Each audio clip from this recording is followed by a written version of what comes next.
देश में सरकार आपकी, प्रदेश में सरकार आपकी, मोदी जैसे पीएम आपके, योगी जैसे सीएम आपके, शिवराज आपके, विप्लव देव आपके, 1.5 दर्जन से ज्यादा राज्यों में सरकार आपकी, सारे मुख्यमंत्री आपके, राष्ट्रपति आपके, देश के हर राज्य में राज्यपाल आपके, जिले जिले में एसपी आपके, डीएम आपके, देश के ऊंचे ओहदों पर बैठे लोग आपके।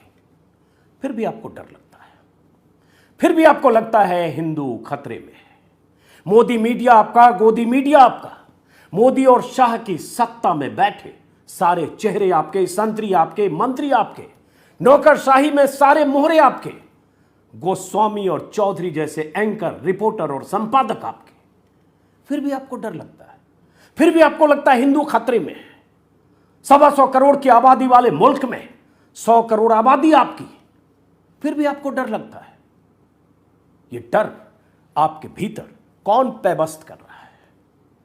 कौन लोग हैं जो आपके भीतर डर पैदा करके आपके भीतर डर की बुनियाद पर अपनी सत्ता की इमारत खड़ी करना चाहते हैं, या उस खड़ी इमारत को सालों साल मजबूत करना चाहते हैं? इसको समझना होगा।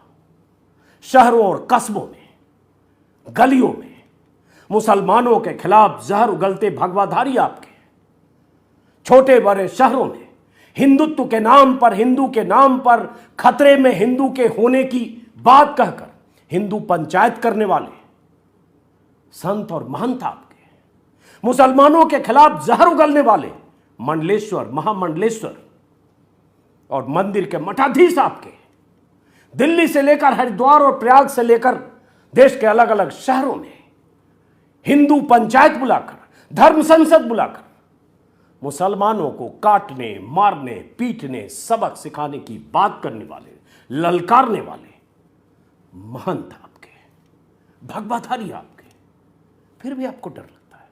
सत्ता आपकी, सरकार आपकी, ताकत आपके पास, हैसियत आपकी, क्योंकि मोदी है, क्योंकि ये योगी है, बुलडोजर आपके पास, बुलडोजर बाबा आपके पास, बुलडोजर मामा आपके पास, फिर भी आपको डर लगता है।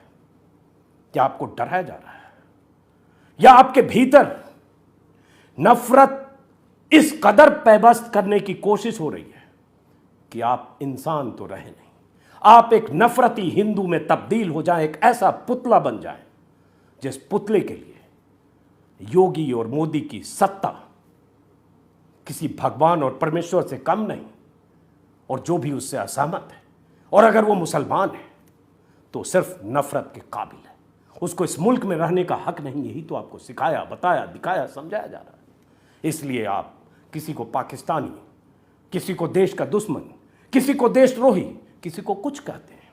मोदी, योगी और शिवराज की सरकार में डरना तो उन्हें चाहिए जो मुसलमान है, डरना तो उन्हें चाहिए जिनका नाम सलमान है, सुलेमान है, सलीम है, आमिर है, शाहरुख है, शाहनवाज है या जफर है। डरना तो उसे चाहिए जो रजिया है, जो शबनम है, जो तस्लीम है, जो कोई और है, क्योंकि वो अगर सरकार के निशाने पर है तो अदालती कार्रवाई से पहले, अदालती फैसले के पहले, अदालत में जब तक उसे इंसाफ मिलेगा उससे पहले उसके घरों पर बुलडोजर चल सकता है, चाहे वो बुलडोजर बाबा का बुलडोजर हो या मामा का बुलडोजर हो, जैसे खरगोन में चल गया। 40 से 50 घरों को बुलडोज कर दिया गया अदालती कार्रवाई के पहले, अदालत के निर्देश के पहले। कानून को अपने हाथ में लेकर, कायदे कानून को अपनी दासी समझकर यूपी की सरकार, एमपी की सरकार जिस ढंग से काम करती है, जिस ढंग से घरों को बुलडोज करती है, अगर उस घर में रहने वाला कोई मुस्लिम है, उनके लिए माफिया सिर्फ मुस्लिम है, उनके लिए गैंगस्टर सिर्फ मुस्लिम है, उनके अपराधी सिर्फ मुस्लिम है, क्योंकि हिंदू राष्ट्र में, क्योंकि हिंदूवादी सरकार में, क्योंकि हिंदुत्ववादी राजनीति में उनके लिए शायद जगह नहीं है। लेकिन डरते आप हैं। आपकी आबादी 100 करोड़, उनकी आबादी 20-21 डरते आप हैं, क्योंकि आपको डरा कर वो अपनी सत्ता को बनाए रखना चाहते हैं। लेकिन डरना तो उन्हें चाहिए जिनका इस सत्ता में, जिनकी कोई भागीदारी नहीं है। सैकड़ों सांसद आपके, हजारों विधायक आपके, डरते आप हैं।